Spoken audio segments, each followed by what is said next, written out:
Chapter 15. Your mind can perform healings. To lick the world, it's necessary to be in good health. You need vitality of body to support an energetic mind. Those who have to carry sick and ailing bodies around with them are often laboring under self-imposed handicaps. In many instances, their own wrong thinking and emotional reactions have brought the illnesses upon them. Cross-examine yourself.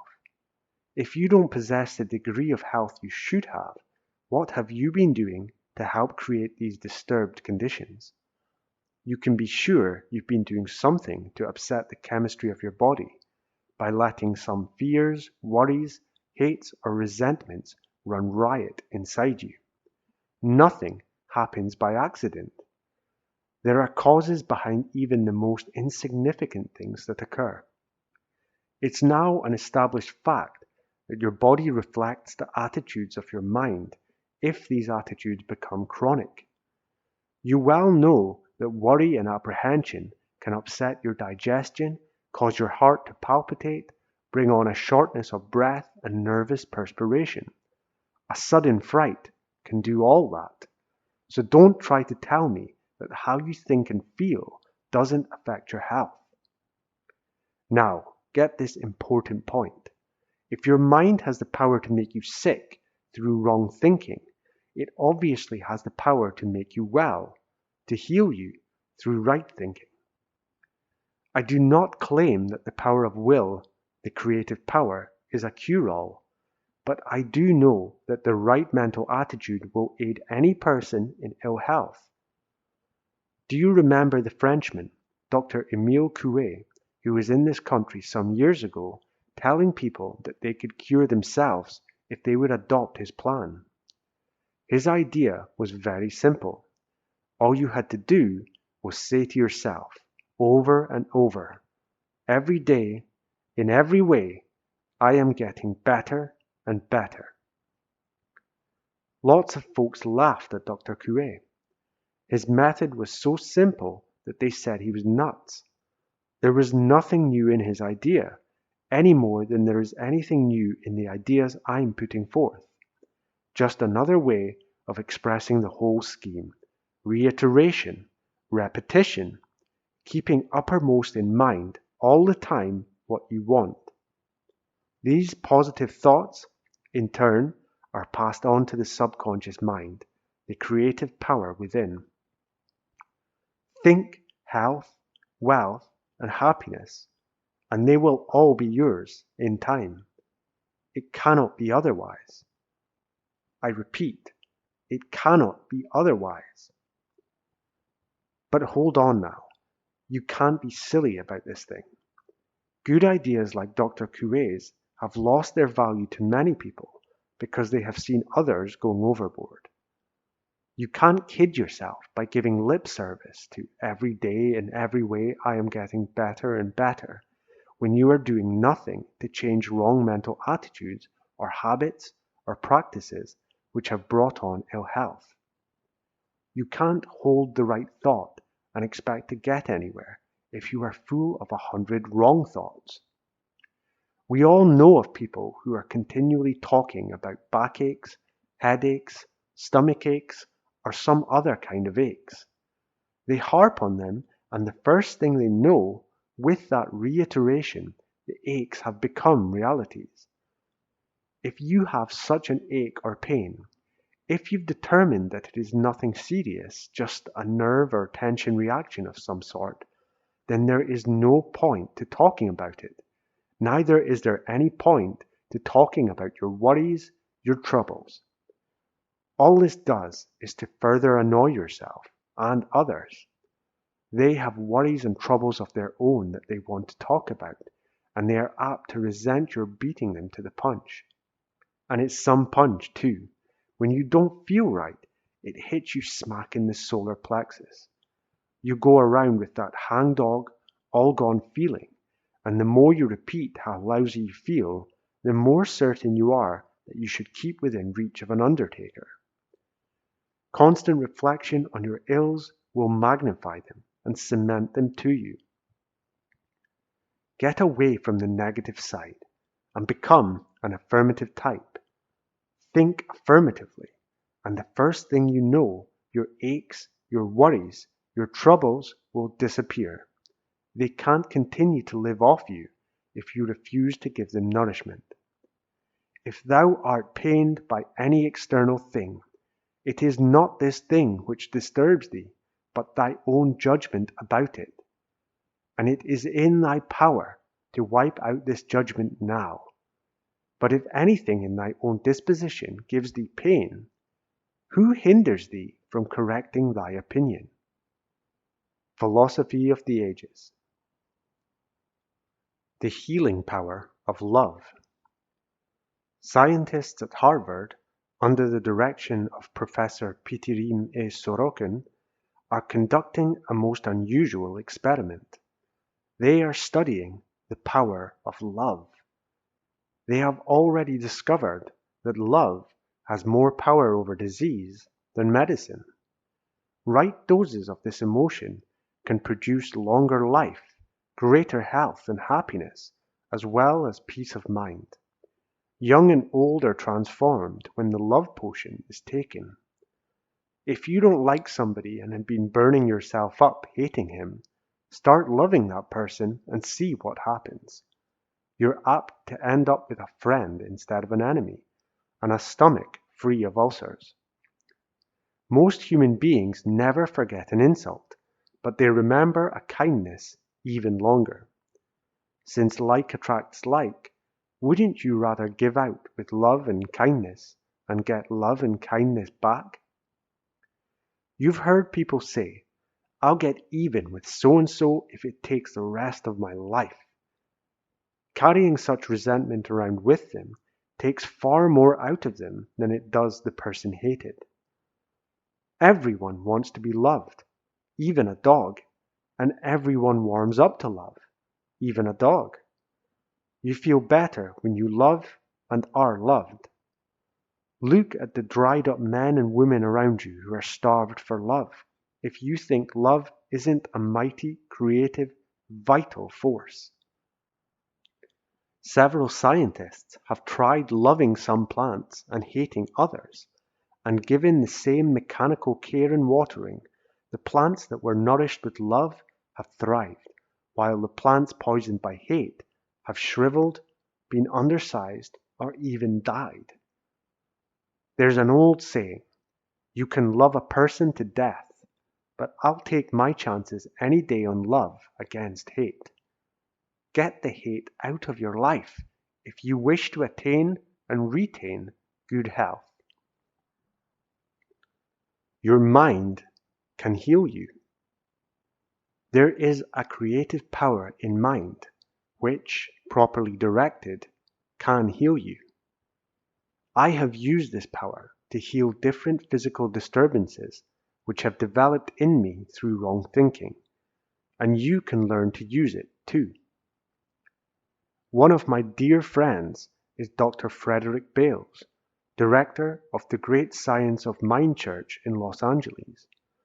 He conducts a healing service each Sunday morning at the Fox Wilshire Theatre. This includes a meditation period, which is worth crossing the country to experience. A capacity audience of 2,500 people sit in absolute silence, calling upon this God-given creative power. That's something within them. Each pictures whatever physical condition needs correction, in themselves or others, as restored to normal. Results always border on the astounding, and this is so because Dr. Bales is a man who has practiced what he preaches. He has healed himself, and he knows how to help others heal themselves. For this reason, I have asked Dr. Bales to tell you of his own healing so that you can apply the same method to your specific needs. Here it is. In 1915, I was completing my training in London Missionary School of Medicine, connected with London Homeopathic Hospital, preparatory to going to Bolivia as a medical missionary. 1 month before graduation, I became ill. Laboratory tests confirmed the diagnosis of diabetes, which was invariably fatal, especially in a younger person. The best physicians in Harley Street gave me a year or two to live. At this time, I was steeped in the medical tradition and would have used medical methods of treatment, but since this was 5 years before Banting's work with insulin, there was no medicinal drug which had any effect upon this condition. Two of the visiting physicians with whom I had worked in the hospital were beginning to delve into the interaction between mind and body. We had experimented with certain outpatients by the use of placebos, which were non-medicinal tablets made to look like medicine. In many instances, we had found that the placebos produced as much improvement as the genuine drug might have been expected to produce. For example, we would tell the patient to take 3 pills daily for a week, then we'd have the dispensary issue only sufficient for 5 days, and all 15 pills would be placebos. Frequently, the patient would say on his return, "Doctor, I felt fine until Thursday, but my pills ran out, and I've suffered terribly the past 2 days."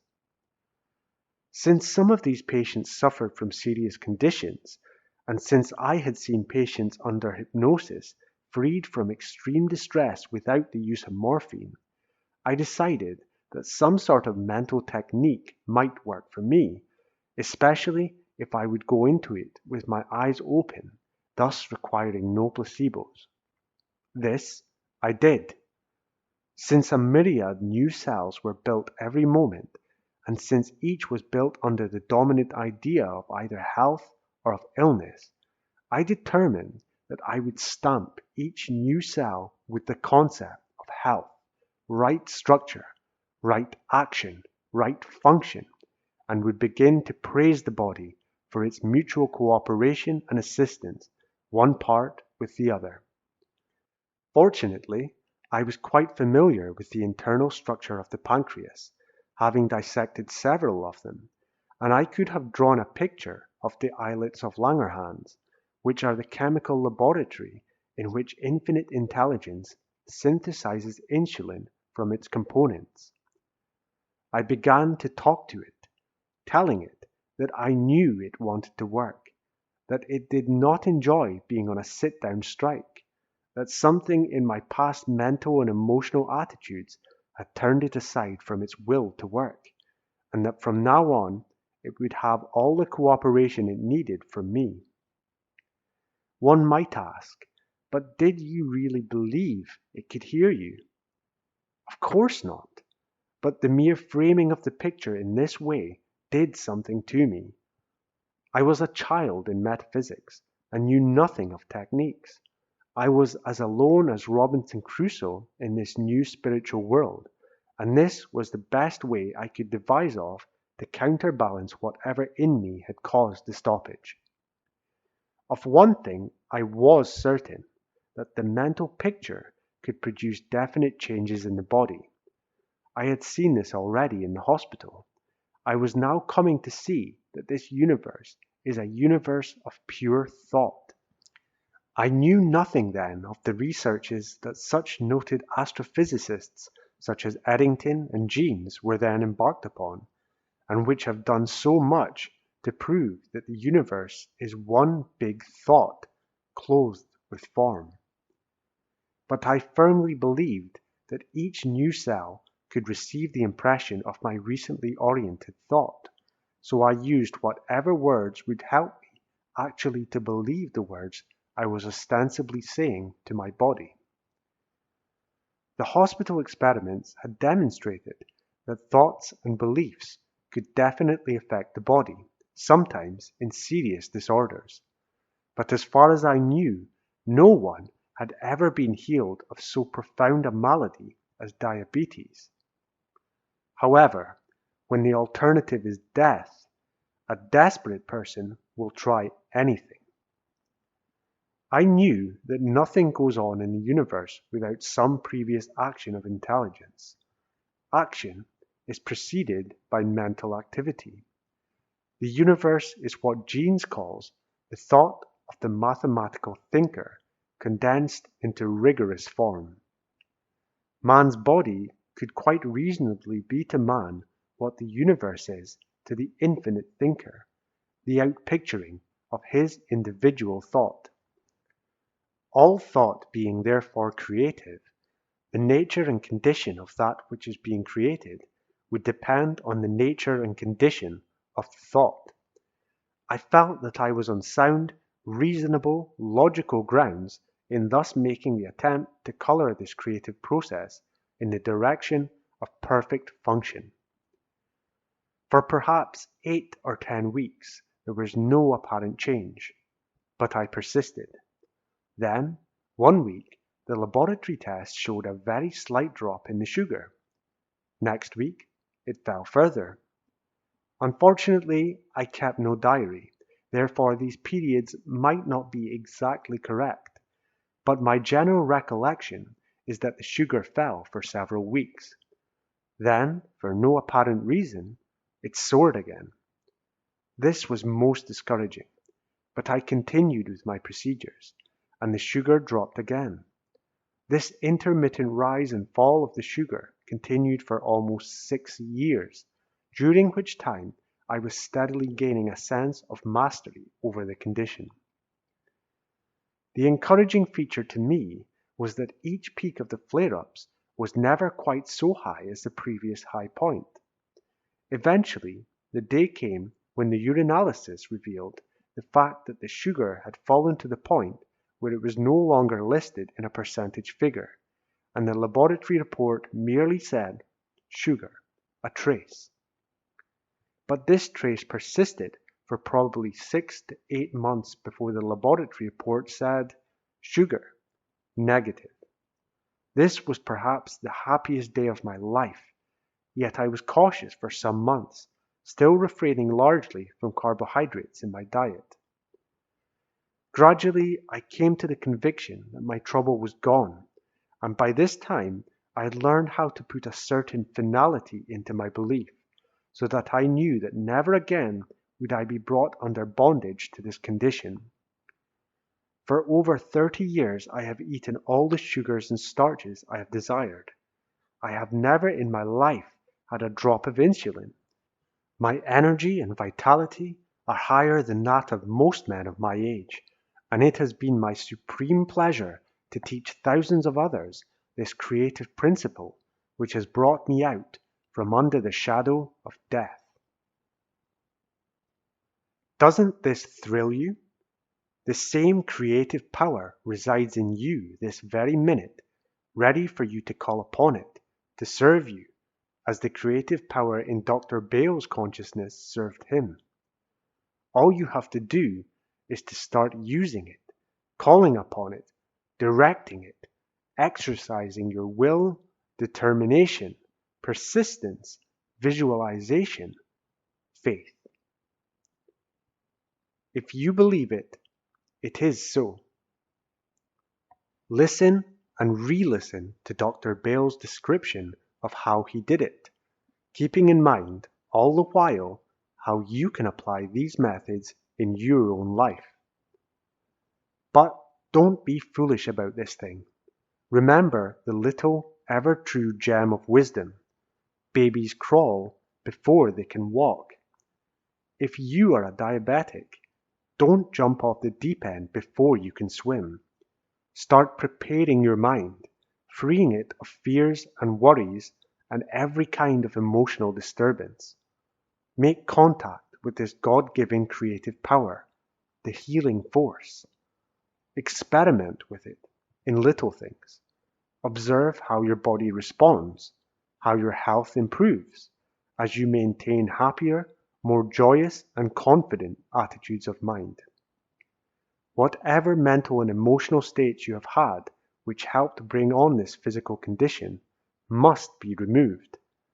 As you do this, you are bound to improve in general health, and the power may then come to you to employ healing in your life, as Dr. Bales was able to demonstrate it in his. Check your development, your progress with your doctor. All physicians now admit the great aid that a right mental attitude has in any physical recovery. They know that faith is a potent force, that when the twin killers, fear and worry, are slain, the biggest job has been done. Never give up hope. If physicians have passed the death sentence upon you, then you must place full dependence upon faith and the God-given healing power within you. Under these circumstances, it may be possible for you to so activate the cells of your body by your own right thinking that a healing will take place. It has happened to thousands of other men and women when all hope was apparently gone, and what they have been able to do, you too can do. We are beginning to comprehend the potential of this healing power we possess within us, not only as it can be utilized by us, but as we can apply it to others and even to the aid of our pets. Yes, whatever possesses intelligence can be reached by us through feeling. You have a strong feeling of love for a dear one, and a different but equally strong feeling of love for a dog or a horse or a cat or some other animal. Such feelings are often mutual. You can feel the love of a dear one for you, the love of a dog or a horse or a cat, whatever form of life with which you are in harmony. An amazing case of healing. As proof of this, I'm now going to present an almost incredible but well authenticated account of how Anne Davies, another friend of mine who understands and operates that something, the creative power within, performed an instantaneous healing on her dog, Zadie. Here is Anne's own story, which is supported by affidavits from the vet and 5 witnesses of the phenomenon. Over 2 years ago, I first observed a tiny growth in the mouth of my dog, Zadie, which was about the size of a pea. I thought it was a wart, and since she didn't seem troubled, I was not too disturbed. However, from time to time I examined her mouth, and about a year ago I noticed that the growth was getting larger. In June of 1952, the growth started to grow more rapidly, and I became worried, so I took Zadie to our vet for diagnosis. He examined Zadie's mouth and told me that the growth was a tumor, and that mouth tumors are quite serious, for they almost always become malignant, and recommended that I do not wait too long before surgery. Due to circumstances beyond my control, I was unable to return Zadie to the vet until September 4th, 1952, at which time the tumor had grown alarmingly, being about the size of half of my end thumb joint. Zadie was quite uncomfortable, and all my friends had been observing this with me. Dr. Short was alarmed over the rapid growth and said we must operate immediately. An appointment was made for Saturday morning, September the 6th, 8 a.m. I retired late on Friday night of September the 5th. In fact, it was really Saturday morning at 2 a.m. that I got into bed after giving my dog Zadie her goodnight biscuit, which she had great difficulty in chewing, and I saw the growth in her mouth. I proceeded to do my healing prayer work for various people I knew, which I always do before I sleep, when it suddenly occurred to me that I had been very foolish not to pray for Zadie, so I did some mental work for her, and then went to sleep. The alarm woke me at 7 a.m., and I quickly dressed, grabbed up Zadie, and drove up to the vet's, getting there a few minutes before 8 a.m. As I sat on the chair with Zadie, I suddenly remembered the treatment work of the night before and looked into Zadie's mouth. There was no tumor, and yet I had seen it just 6 hours previously. I looked again and examined her more carefully, but could not even see where the tumor had been. The area was smooth and clean and looked exactly like the rest of her gum in the palate. The doctor arrived just then and verified my findings. I jubilantly took Sadie home and have been most grateful to the life power for sparing my little pet the pain of an operation, or perhaps worse. This is Anne Davies' story, and I have in my possession affidavits signed by the vet, Dr. R. W. Short, confirming every statement Anne has made. I also have another affidavit signed by 5 friends, witnesses to this amazing healing, 2 of whom I know personally, Felix Fraser and Dr. Paul Foster Case. The other 3 are Rosalie Gordon, Thelma Herkelrath, and Bonnie Davies. Never say that anything is impossible in the face of this and mounting evidence from many sources that the healing power of mind is unlimited in its functioning. In some way that we still cannot comprehend, Anne Davies' picturization of her dog Sadie's mouth, as it had been before this growth appeared, reached the creative power within the consciousness of the dog, and so activated it that an instantaneous healing took place. This opens up a new field of speculation. Is it possible, because dogs have not been taught to speak, have not had their dog minds filled with words to which certain meanings have been given, that dogs or other animals, so treated, would respond more quickly and effectively than humans? Remember, I have emphasized that we do not think in words, we think in pictures. The universal language is feeling, because feeling can be communicated without words. It is extrasensory. Certainly something happened, something definite, in answer to the picture Anne Davies held in her own mind. And what has happened once can happen again and again, when the same creative law is understood and applied to human beings as well as to animals. Actually, I believe man is related to all forms of life, divided only by the body form he indwells. Someday, man will develop the intelligence to communicate, understandably, with different forms of life, not through language, but through feeling. Who knows? Perhaps the power of love united with the creative power and performed the healing. Intelligence operates in matter and upon matter, but it is not matter. This must really be the explanation.